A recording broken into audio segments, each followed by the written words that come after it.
Last week, as we were covering the waiver wire, we were early on Trey McBride, as there was a lot of tight ends who were stepping into much bigger roles, seeing more opportunities, seeing more targets.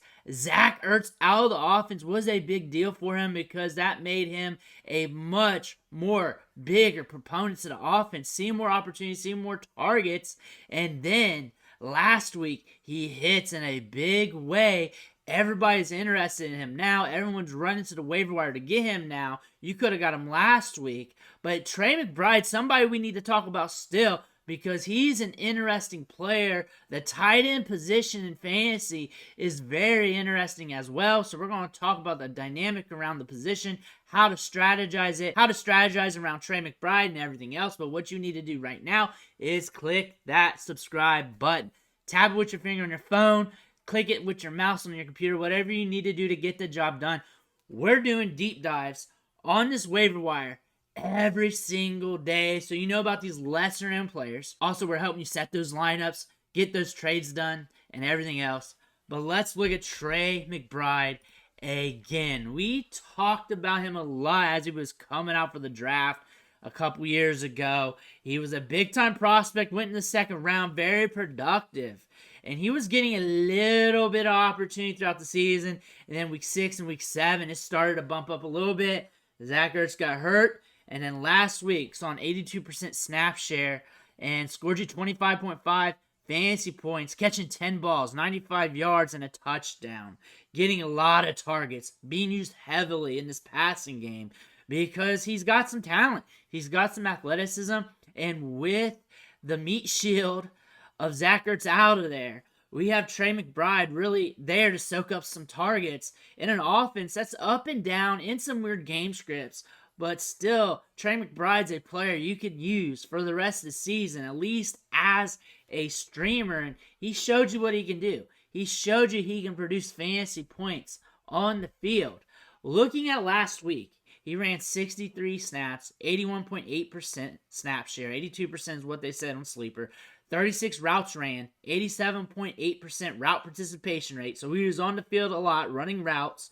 64.1% of those were in the slot. So he was in the slot a lot as a wide receiver, as a bigger slot receiver being used. Targeted on 39% of the routes that he ran. So about 40% of the time he's running a route, he's getting targeted. That's a lot. That's a high rate for a tight end. 14 targets, almost a 40% target share. Do not expect that every week. Do not, because top tier elite receivers don't hit that every week. Top tier elite receivers usually hit around 30% a week. That's huge. That's grandiose. If he's going to splash and be a top tight end for the rest of the season, maybe 25 to 20, that range. So expect him to have a good decrease in targets. Expect this to be an anomaly. Expect him to be 7 to 10, maybe 12 to 10. Really depends on how this offense cooks, because we're getting some different quarterbacks in. We're going to have a transition. They're transitioning to him right now. This is going to be an interesting experiment to see what his workload is going to be like. 14 targets is huge. He might hit that again or double digits again later, but more than likely 7 to 10-ish is probably going to be the range he's going to be in, because he's going to get the Ertz targets. He's going to get the targets he was getting. He is a talent they want to use. They want to see him develop. They want to see what they got here for the long term. And it looks like he is cashing in for them. Going back to his collegiate profile, he was a tight end that was under the radar during much of his career because he was at Colorado State. But if you looked at the market share metrics, his ownership of the passing game starting at like 2019, he was starting to pop up on a lot of spreadsheets. He was a guy that I was fascinated with in Devy. I actually drafted him in 2019 in some Devy fantasy football leagues where you draft college players. I was interested then because he was cheap. He was late in rounds, like round 50 range in those deep Devy leagues. And he was a guy that had a large market share of the offense, lower volume offense, good yards per reception, making plays downfield. And then he pops off in 2021, becomes a household name in the draft community. Everybody was wondering where he was going to go in the draft. Leading college football on targets, a good pass-catching tight end. which is something you want in fantasy football. Again, he was a developmental prospect from the G5 level going to the NFL, so we were expecting him to take some time to develop, but decent in yards per route ran, 2.11 on his career. He plays the tight end position. You're not going to expect him to have the same numbers as your usual wide receivers. Dial that back for some of these tight ends, average depth of target as well, because they get some of those shorter targets, but still 90 catches during his final year at Colorado State. Perked a lot of people up there. 45 in 2019 with a large market share of the offensive production. Something you want to look at as well. And then looking at the adjusted yards per team pass attempt, this is a metric I like to look at. Going over the ownership of the team's passing production here. Again, 2019, starting to hit that threshold. 2021 went gangbusters. When you look at the ownership of the yardage, he was up there as well. Broke out really at age 19. A little bit under on the yardage, but up there on the yards per team pass attempt. Yards per team pass attempt's pretty sticky when it comes to wide receivers and pass catchers. Yards is also pretty sticky as well. Really, breakout age is pretty solid with him. And then finishing his career massively in 2021 was just the final nail in the coffin. This got him drafted in the second round. You do not see many prospects coming from Colorado State getting drafted in the second round. The top tight end in that draft that everybody was looking at. That was a good tight end class, and he was able to get the draft capital. 6'4", 245 pounds. Looked good at the Senior Bowl. Also, 4.61 40-yard dash, 89th percentile, 85th percentile speed score. Burst score a little bit low, but good enough to get the job done. Already good enough to get the job done, as we saw on Sunday. So everything is checking out with this prospect. Zach Ertz goes out. Trey McBride was seeing a 42% snap share. So obviously, we're going to see that bump up. And he's eating some of Zach Ertz's work. And he's also getting his old work. On top of that, getting more than 3 targets per game. Already getting more than 6 targets per game. Expect him to get somewhere between 6 and 10 per game from now going forward. That 14 spot that we saw in targets last week, that's going to be an anomaly. Around a 20% target share makes sense. 20 to 25, maybe 18 to 25. Dial it back a little bit just in case the quarterback play impacts it. He's going to be running about 30 routes a game, as we saw that with Ertz. He's going to get some of his old routes plus Ertz's routes a game. You're going to see that. Route participation is probably going to be 75 to 80% as we see these guys together. Air yards a game, again, a lot higher than 20. ADOT's going to go up a little bit. We're already seeing that. Again, dial it back a little bit because 14 targets is a little bit of an anomaly there. But we're going to see him get the Ertz workload plus a little bit more going forward because they drafted him for that. He's got the athletic specs for that. He's got the collegiate profile to handle that. We've already seen him get that. Expect something like that going forward for the rest of the season, maybe even into next year. This is not a high-volume offense, but this is a team that gets into weird game scripts. 66 plays per game, 38 pass plays per game. 40 pass plays per game is about average, so they're pushing about average here.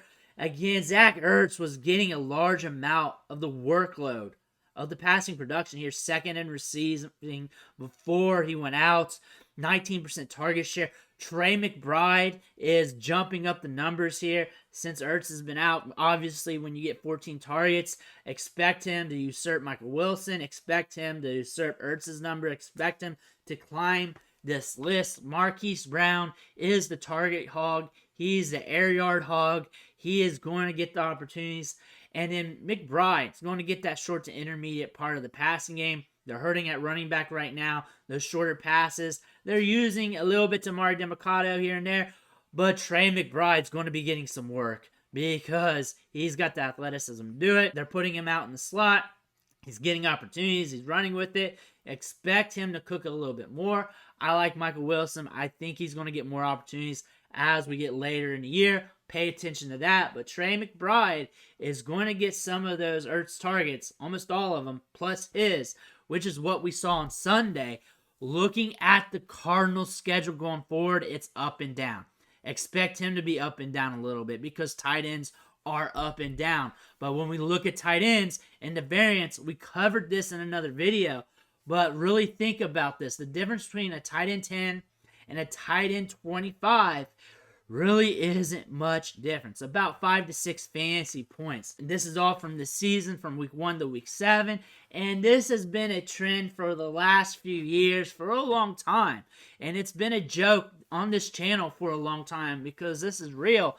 And the thing about this, you either want to pay up for your tight ends and just feel good and confident, or you go cheap with the tight end. You get a cheaper tight end, you stream them, you shoot for upside, and you go from there. And if you bust a week or two, then you know what? You're not going to be too far off from a tight end 1 who's scored you 10, 8 fantasy points. You're only going to be a few points away from that.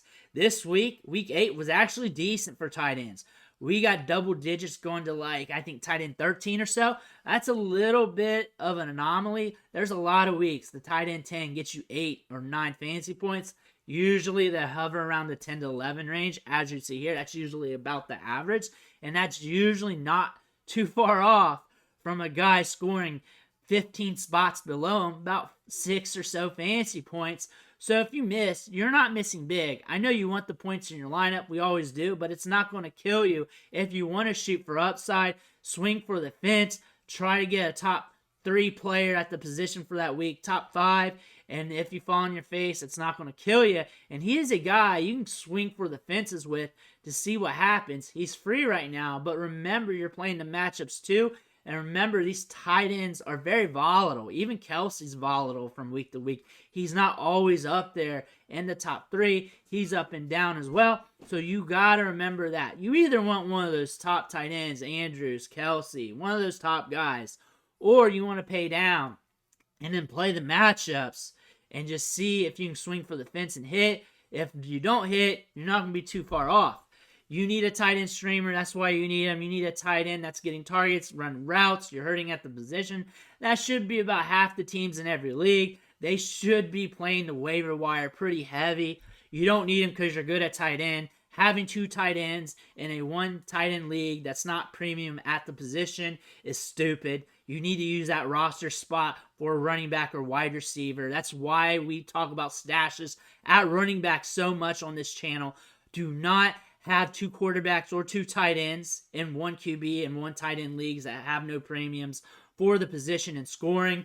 That's stupid. Don't do that. Use those roster spots for running backs and wide receivers. The waiver wire will be your backup. You play the waiver wire in the matchups if something happens to your main squeeze. So you do not need them if you're good. That's about half the teams in every league. The other half of the league needs them because they're hurting at the position. So you may not need them. You may not need him. Somebody else may. That's the truth to the matter because he does play at the tight end position. And if you're good at tight end, you're good at tight end. Let me know what you think in the comments below. I want to hear about it. Make sure you hit that subscribe button on the way out. I want to thank you for watching. I'll catch you on the next video.